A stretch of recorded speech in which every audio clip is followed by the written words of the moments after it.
عمرك حطيت الكارت بتاعك في المكنه بتاعت الاي تي ام واتسحب ما رجعش تاني؟ ده اللي كان هيحصل معايا.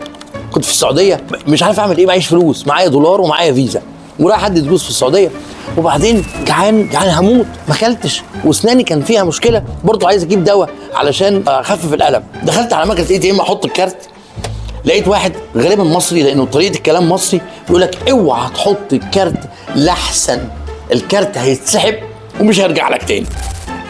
رجعت لورا، انا لقيت الناحيه الثانيه واحد تاني كاتب: يا كداب انا لسه صارف من المكنه دي امبارح، يا اولاد الذين خلوني ما قدرتش اقرب من المكنه، وفضلت بجوعي وبألم اسناني لحد ما دخلت الصيدلي، طلع مصري الله يعني يكرمه، راح اداني الدواء بفلوس مصري كانت معايا، اداني دواء لاسناني ونمت بجوعي ما اكلتش لحد تاني يوم لما غيرت عمله. كانت اول مره اروح السعوديه، وطبعا حركات على الاي تي ام دي علقتني، ودي كانت حدوته من حواديت مستر ايمن، ربنا يسامحه.